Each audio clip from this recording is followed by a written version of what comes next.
and welcome to Relief Chiropractic. I'm Edmund Rogers, and today I'm going to explain to you a little bit about how chiropractic works with a few examples. So the majority of people come in with some sort of symptom or pain. They'll come in with back pain, neck pain, migraine headaches. They'll come in with an inability to move or something of that nature.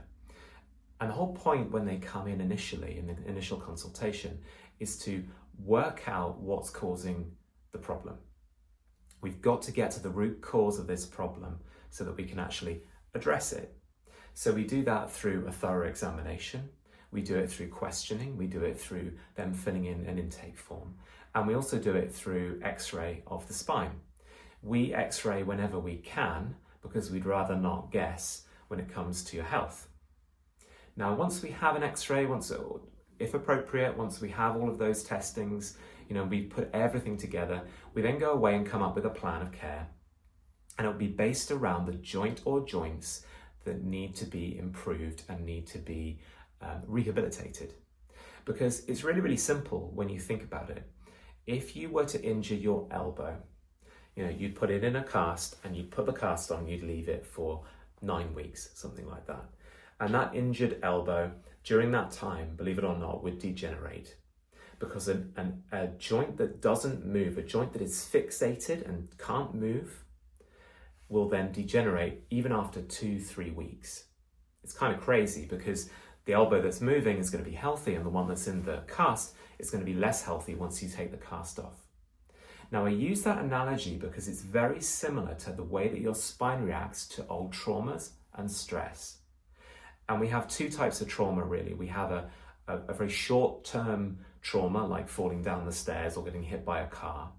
But we have the more common variety of trauma, which is a repetitive micro-trauma. So what will happen is you'll put your spine through a lot, because that's the nature of being alive and being a human, right? You'll sit on it all day, or you'll lift a lot all day, or whatever it might be, and that puts stress on the spine.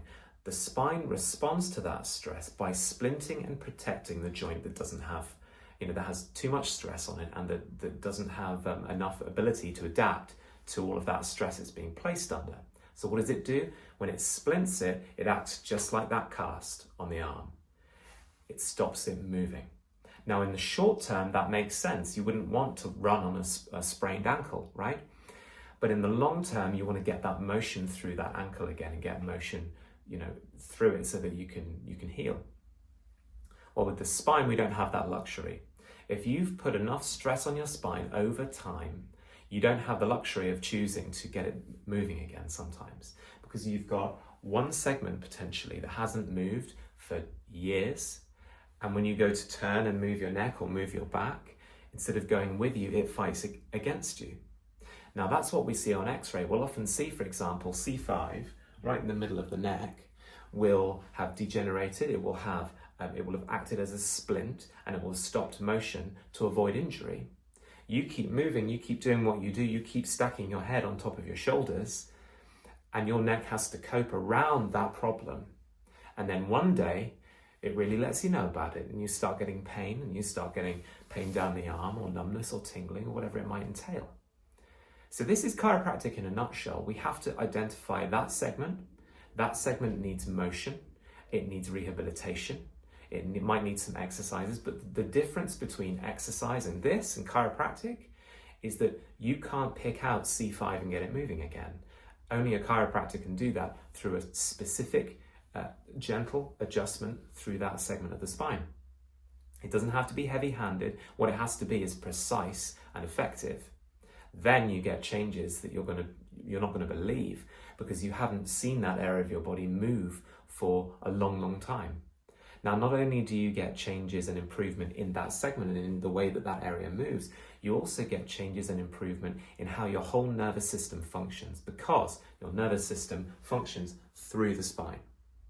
So if that segment is moving better, has less inflammation, has the feedback going to the brain and the brain giving feedback through it to the tissue cell, then your body's going to function better and on a whole new level that you weren't necessarily expecting.